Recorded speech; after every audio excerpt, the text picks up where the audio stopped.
ಕಾಂಗ್ರೆಸ್ನಲ್ಲಿ ಬಹಿರಂಗ ಅಸಮಾಧಾನದ ಸ್ಫೋಟ. ಅನುದಾನ ಹಂಚಿಕೆಯಲ್ಲಿ ಶಾಸಕ ಅಸಮಾಧಾನ ವ್ಯಕ್ತಪಡಿಸಿದ್ದಾರೆ. ಕೆಕೆಆರ್ಡಿಬಿ ಅನುದಾನದಲ್ಲಿ ವಿಜಯನಗರಕ್ಕೆ ಭಾರಿ ಅನ್ಯಾಯವಾಗಿದೆಯಂತೆ. ಅನ್ಯಾಯದ ವಿರುದ್ಧ ಅಸಮಾಧಾನ ತೋಡಿಕೊಂಡಿದ್ದಾರೆ ಕೈ ಶಾಸಕ. ಈಗಲಾದ್ರೂ ನಮಗೆ ಕೆಲಸ ಮಾಡೋಕೆ ಅನುದಾನ ಬೇಕಲ್ವಾ? ಕ್ಷೇತ್ರದ ಜನ ಕೇಳ್ತಿದ್ದಾರೆ. ಅನುದಾನ ಇಲ್ಲದೆ ನಾನೇನ್ ಮಾಡ್ಲಿ?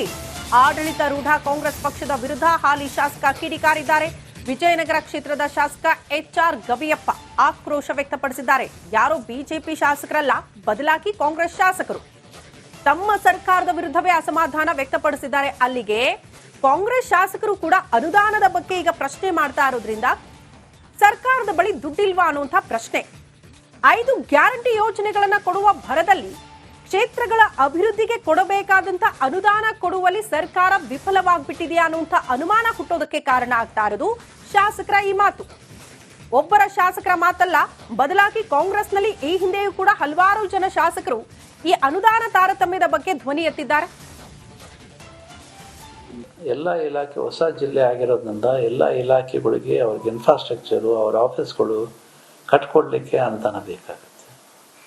ಹೀಗೆ ನಾನಾ ರೀತಿಯಲ್ಲಿ ನಮ್ಮ ಜಿಲ್ಲೆ ಆದಮೇಲೆ ನಮಗೆ ಒಂದು ಫಂಡ್ ಫೆಸಿಲಿಟಿ ನನಗೋಸ್ಕರ ಕೇಳ್ತಾ ಇಲ್ಲ. ಇವತ್ತು ಬೇರೆ ಕ್ಷೇತ್ರಕ್ಕೆ ವರ್ಷಕ್ಕೆ 60, 70, 80 ಕೋಟಿ ಸಿಗ್ತಾ ಇದೆ. ನನಗೆ ಬರೀ ಒಂದು 10 ಕೋಟಿ ಸಿಗ್ತಾ ಇದೆ. 23, 24ಕ್ಕೆ ನನಗೆ ಸಿಕ್ಕಿರೋದೇ 22 ಕೋಟಿ. ಅದರಲ್ಲಿ 10 ಕೋಟಿ ಬರೀ ಆಸ್ಪತ್ರೆಗೆ, ಈ ರೋಡಿಗೆ, ಇವಕ್ಕೆ ಹೋಗ್ಯಾವ. 24, 25ನಲ್ಲಿ ನನಗೆ ಸಿಕ್ಕಿರೋದು 25 ಕೋಟಿ. ಅದು ಕೂಡ ಜಿಲ್ಲಾ ಆಸ್ಪತ್ರೆ ಕಟ್ಟಲಿಕ್ಕೆ, ಅದು 250 ಬೆಡ್ನಿಂದ 400 ಬೆಡ್ಡು ಮತ್ತು ಇವೆಲ್ಲ ಮಾಡಲಿಕ್ಕೆ ಅದಕ್ಕೆಲ್ಲ ಹೋಗಿದೆ. ಇದು ಜಿಲ್ಲೆಗೆ ಖರ್ಚು ಮಾಡ್ತಾ ಇದ್ದೇನಾಗಲಿ, ಜಿಲ್ಲಾ ಆಸ್ಪತ್ರೆ ಖರ್ಚು ಮಾಡ್ತಾ ಇದ್ದಾರಾಗಲಿ, ನನ್ನ ಕ್ಷೇತ್ರದ ಜನಕ್ಕೆ ನಾನು. ಕಾಂಗ್ರೆಸ್ನಲ್ಲಿ ಬಹಿರಂಗ ಅಸಮಾಧಾನದ ಸ್ಫೋಟ. ಅನುದಾನ ಹಂಚಿಕೆಯಲ್ಲಿ ಶಾಸಕ ಅಸಮಾಧಾನ ವ್ಯಕ್ತಪಡಿಸಿದ್ದಾರೆ. ಕೆಕೆಆರ್ಡಿಬಿ ಅನುದಾನದಲ್ಲಿ ವಿಜಯನಗರಕ್ಕೆ ಭಾರಿ ಅನ್ಯಾಯವಾಗಿದೆಯಂತೆ. ಅನ್ಯಾಯದ ವಿರುದ್ಧ ಅಸಮಾಧಾನ ತೋಡಿಕೊಂಡಿದ್ದಾರೆ ಕೈ ಶಾಸಕ. ಈಗಲಾದ್ರೂ ನಮಗೆ ಕೆಲಸ ಮಾಡೋಕೆ ಅನುದಾನ ಬೇಕಲ್ವಾ? ಕ್ಷೇತ್ರದ ಜನ ಕೇಳ್ತಿದ್ದಾರೆ. ಅನುದಾನ ಇಲ್ಲದೆ ನಾನೇನ್ ಮಾಡ್ಲಿ? ಆಡಳಿತಾರೂಢ ಕಾಂಗ್ರೆಸ್ ಪಕ್ಷದ ವಿರುದ್ಧ ಹಾಲಿ ಶಾಸಕ ಕಿಡಿಕಾರಿದ್ದಾರೆ. ವಿಜಯನಗರ ಕ್ಷೇತ್ರದ ಶಾಸಕ ಎಚ್ಆರ್ ಗವಿಯಪ್ಪ ಆಕ್ರೋಶ ವ್ಯಕ್ತಪಡಿಸಿದ್ದಾರೆ. ಯಾರೋ ಬಿಜೆಪಿ ಶಾಸಕರಲ್ಲ, ಬದಲಾಗಿ ಕಾಂಗ್ರೆಸ್ ಶಾಸಕರು ತಮ್ಮ ಸರ್ಕಾರದ ವಿರುದ್ಧವೇ ಅಸಮಾಧಾನ ವ್ಯಕ್ತಪಡಿಸಿದ್ದಾರೆ. ಅಲ್ಲಿಗೆ ಕಾಂಗ್ರೆಸ್ ಶಾಸಕರು ಕೂಡ ಅನುದಾನದ ಬಗ್ಗೆ ಈಗ ಪ್ರಶ್ನೆ ಮಾಡ್ತಾ ಇರೋದ್ರಿಂದ ಸರ್ಕಾರದ ಬಳಿ ದುಡ್ಡಿಲ್ವಾ ಅನ್ನುವಂಥ ಪ್ರಶ್ನೆ. 5 ಗ್ಯಾರಂಟಿ ಯೋಜನೆಗಳನ್ನ ಕೊಡುವ ಭರದಲ್ಲಿ ಕ್ಷೇತ್ರಗಳ ಅಭಿವೃದ್ಧಿಗೆ ಕೊಡಬೇಕಾದಂತ ಅನುದಾನ ಕೊಡುವಲ್ಲಿ ಸರ್ಕಾರ ವಿಫಲವಾಗ್ಬಿಟ್ಟಿದೆಯಾ ಅನ್ನುವಂಥ ಅನುಮಾನ ಹುಟ್ಟೋದಕ್ಕೆ ಕಾರಣ ಆಗ್ತಾ ಇರೋದು ಶಾಸಕರ ಈ ಮಾತು. ಒಬ್ಬರ ಶಾಸಕರ ಮಾತಲ್ಲ, ಬದಲಾಗಿ ಕಾಂಗ್ರೆಸ್ನಲ್ಲಿ ಈ ಹಿಂದೆಯೂ ಕೂಡ ಹಲವಾರು ಜನ ಶಾಸಕರು ಈ ಅನುದಾನ ತಾರತಮ್ಯದ ಬಗ್ಗೆ ಧ್ವನಿ ಎತ್ತಿದ್ದಾರೆ. ಎಲ್ಲ ಇಲಾಖೆ ಹೊಸ ಜಿಲ್ಲೆ ಆಗಿರೋದ್ರಿಂದ ಎಲ್ಲ ಇಲಾಖೆಗಳಿಗೆ ಅವ್ರಿಗೆ ಇನ್ಫ್ರಾಸ್ಟ್ರಕ್ಚರು, ಅವ್ರ ಆಫೀಸ್ಗಳು ಕಟ್ಕೊಡ್ಲಿಕ್ಕೆ ಅನುದಾನ ಬೇಕಾಗುತ್ತೆ. ಹೀಗೆ ನಾನಾ ರೀತಿಯಲ್ಲಿ ನಮ್ಮ ಜಿಲ್ಲೆ ಆದಮೇಲೆ ನಮಗೆ ಒಂದು ಫಂಡ್ ಫೆಸಿಲಿಟಿ ನನಗೋಸ್ಕರ ಕೇಳ್ತಾ ಇಲ್ಲ. ಇವತ್ತು ಬೇರೆ ಕ್ಷೇತ್ರಕ್ಕೆ ವರ್ಷಕ್ಕೆ 60, 70, 80 ಕೋಟಿ ಸಿಗ್ತಾ ಇದೆ. ನನಗೆ ಬರೀ ಒಂದು 10 ಕೋಟಿ ಸಿಗ್ತಾ ಇದೆ. 23, 24ಕ್ಕೆ ನನಗೆ ಸಿಕ್ಕಿರೋದೇ 22 ಕೋಟಿ. ಅದರಲ್ಲಿ 10 ಕೋಟಿ ಬರೀ ಆಸ್ಪತ್ರೆಗೆ, ಈ ರೋಡಿಗೆ, ಇವಕ್ಕೆ ಹೋಗ್ಯಾವ. 24, 25ನಲ್ಲಿ ನನಗೆ ಸಿಕ್ಕಿರೋದು 25 ಕೋಟಿ.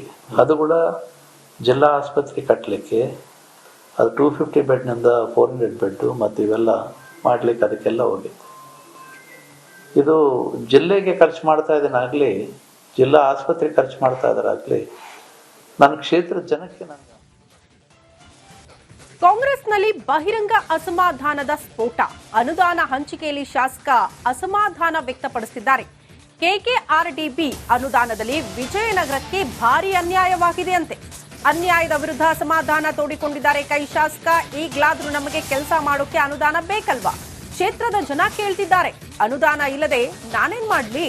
ಆಡಳಿತಾರೂಢ ಕಾಂಗ್ರೆಸ್ ಪಕ್ಷದ ವಿರುದ್ಧ ಹಾಲಿ ಶಾಸಕ ಕಿಡಿಕಾರಿದ್ದಾರೆ. ವಿಜಯನಗರ ಕ್ಷೇತ್ರದ ಶಾಸಕ ಎಚ್ಆರ್ ಗವಿಯಪ್ಪ ಆಕ್ರೋಶ ವ್ಯಕ್ತಪಡಿಸಿದ್ದಾರೆ. ಯಾರೋ ಬಿಜೆಪಿ ಶಾಸಕರಲ್ಲ, ಬದಲಾಗಿ ಕಾಂಗ್ರೆಸ್ ಶಾಸಕರು ತಮ್ಮ ಸರ್ಕಾರದ ವಿರುದ್ಧವೇ ಅಸಮಾಧಾನ ವ್ಯಕ್ತಪಡಿಸಿದ್ದಾರೆ. ಅಲ್ಲಿಗೆ ಕಾಂಗ್ರೆಸ್ ಶಾಸಕರು ಕೂಡ ಅನುದಾನದ ಬಗ್ಗೆ ಈಗ ಪ್ರಶ್ನೆ ಮಾಡ್ತಾ ಇರೋದ್ರಿಂದ ಸರ್ಕಾರದ ಬಳಿ ದುಡ್ಡಿಲ್ವಾ ಅನ್ನುವಂಥ ಪ್ರಶ್ನೆ. 5 ಗ್ಯಾರಂಟಿ ಯೋಜನೆಗಳನ್ನ ಕೊಡುವ ಭರದಲ್ಲಿ ಕ್ಷೇತ್ರಗಳ ಅಭಿವೃದ್ಧಿಗೆ ಕೊಡಬೇಕಾದಂತ ಅನುದಾನ ಕೊಡುವಲ್ಲಿ ಸರ್ಕಾರ ವಿಫಲವಾಗ್ಬಿಟ್ಟಿದೆಯಾ ಅನ್ನುವಂಥ ಅನುಮಾನ ಹುಟ್ಟೋದಕ್ಕೆ ಕಾರಣ ಆಗ್ತಾ ಇರೋದು ಶಾಸಕರ ಈ ಮಾತು. ಒಬ್ಬರ ಶಾಸಕರ ಮಾತಲ್ಲ, ಬದಲಾಗಿ ಕಾಂಗ್ರೆಸ್ನಲ್ಲಿ ಈ ಹಿಂದೆಯೂ ಕೂಡ ಹಲವಾರು ಜನ ಶಾಸಕರು ಈ ಅನುದಾನ ತಾರತಮ್ಯದ ಬಗ್ಗೆ ಧ್ವನಿ ಎತ್ತಿದ್ದಾರೆ. ಎಲ್ಲ ಇಲಾಖೆ ಹೊಸ ಜಿಲ್ಲೆ ಆಗಿರೋದ್ರಿಂದ ಎಲ್ಲ ಇಲಾಖೆಗಳಿಗೆ ಅವ್ರಿಗೆ ಇನ್ಫ್ರಾಸ್ಟ್ರಕ್ಚರು, ಅವ್ರ ಆಫೀಸ್ಗಳು ಕಟ್ಕೊಡ್ಲಿಕ್ಕೆ ಅನುದಾನ ಬೇಕಾಗುತ್ತೆ. ಹೀಗೆ ನಾನಾ ರೀತಿಯಲ್ಲಿ ನಮ್ಮ ಜಿಲ್ಲೆ ಆದಮೇಲೆ ನಮಗೆ ಒಂದು ಫಂಡ್ ಫೆಸಿಲಿಟಿ ನನಗೋಸ್ಕರ ಕೇಳ್ತಾ ಇಲ್ಲ. ಇವತ್ತು ಬೇರೆ ಕ್ಷೇತ್ರಕ್ಕೆ ವರ್ಷಕ್ಕೆ 60, 70, 80 ಕೋಟಿ ಸಿಗ್ತಾ ಇದೆ. ನನಗೆ ಬರೀ ಒಂದು 10 ಕೋಟಿ ಸಿಗ್ತಾ ಇದೆ. 23, 24ಕ್ಕೆ ನನಗೆ ಸಿಕ್ಕಿರೋದೇ 22 ಕೋಟಿ. ಅದರಲ್ಲಿ 10 ಕೋಟಿ ಬರೀ ಆಸ್ಪತ್ರೆಗೆ, ಈ ರೋಡಿಗೆ, ಇವಕ್ಕೆ ಹೋಗ್ಯಾವ. 24, 25ನಲ್ಲಿ ನನಗೆ ಸಿಕ್ಕಿರೋದು 25 ಕೋಟಿ. ಅದು ಕೂಡ ಜಿಲ್ಲಾ ಆಸ್ಪತ್ರೆ ಕಟ್ಟಲಿಕ್ಕೆ, ಅದು 250 ಬೆಡ್ನಿಂದ 400 ಬೆಡ್ಡು ಮತ್ತು ಇವೆಲ್ಲ ಮಾಡಲಿಕ್ಕೆ ಅದಕ್ಕೆಲ್ಲ ಹೋಗಿತ್ತು. ಇದು ಜಿಲ್ಲೆಗೆ ಖರ್ಚು ಮಾಡ್ತಾ ಇದ್ದೀನಾಗಲಿ, ಜಿಲ್ಲಾ ಆಸ್ಪತ್ರೆ ಖರ್ಚು ಮಾಡ್ತಾ ಇದ್ದಾರಾಗಲಿ, ನನ್ನ ಕ್ಷೇತ್ರದ ಜನಕ್ಕೆ ನಾನು. ನಮಸ್ಕಾರ, ಕರ್ನಾಟಕ ಪ್ರೈಮ್ ಟೈಮ್ಗೆ ಸ್ವಾಗತ. ನಾನು ಜಯಪ್ರಕಾಶ್ ಶೆಟ್ಟಿ. ಇಡೀ ಕರ್ನಾಡು ಇವತ್ತು ರೆಬೆಲ್ ಆಗಿ ನಿಂತಿದೆ. ಈ ಹಗರಣಗಳನ್ನು ಸದನದಲ್ಲಿ ಪ್ರಸ್ತಾಪ ಮಾಡಲು ಕೂಡ ಕಾಂಗ್ರೆಸ್ ಹಿಂದೇಟು ಹಾಕಿದ್ದೇಕೆ? ನಿಮ್ಗೆ ಸಂಬಳ ಅದಕ್ಕೆ, ನಿಮಗೆ ವಾಹನ ಅದಕ್ಕೆ, ನಿಮಗೆ ವೆಪನ್ ಅದಕ್ಕೆ, ನೀವು ಅದನ್ನು ಸೆರೆ ಹಿಡಬೇಕಾಗಿತ್ತು. ನೀವು ವಿದ್ಯುತ್ ಬರ ಇದೆ ಅಂತ ಹೇಳ್ತಾ ಇದ್ದೀರಿ, ಎಲ್ಲಿ ಬರ ಇದೆ ನೀವು ಹೇಳಬೇಕು. ಪಾಕಿಸ್ತಾನ್ ಆಕ್ಯುಪೈಡ್ ಕಾಶ್ಮೀರ್ ಅದು ಎಂದೆಂದಿಗೂ ನಮ್ಮದು. 40 ಮೆಷಿನ್ಗಳು ತಂದಿತ್ತು ನೋಟ್ ಎಣಿಸುವುದಕ್ಕೆ, ಅದೇ ಹಾಳಾಯಿತು. ಮಥುರಾದ ಗಲಾಟೆ ಇದೆಯಲ್ಲ, ಅದು ಸ್ಥಳೀಯವಾಗಿ ಕೂತು ಪರಿಹರಿಸಬಹುದಾದಂಥ ಕಾನೂನಿದೆ. ಗ್ಯಾರಂಟಿ ಯೋಜನೆಯಿಂದ ನಷ್ಟ ಆಗಿದೆ, ಲಾಭ ಆಗಿದೆ, ದಯವಿಟ್ಟು ಹೇಳಿ. Dawood Ibrahim most wanted criminal ಯಾವಾಗಾದ ಅಂದ್ರೆ ಇಲ್ಲಿ ತನಕ ಭಾರತ ದೇಶದಲ್ಲಿ ಓರ್ವ ದಲಿತ ಪ್ರಧಾನಿಯಾದಂಥ ಇತಿಹಾಸವೇ ಇಲ್ಲ.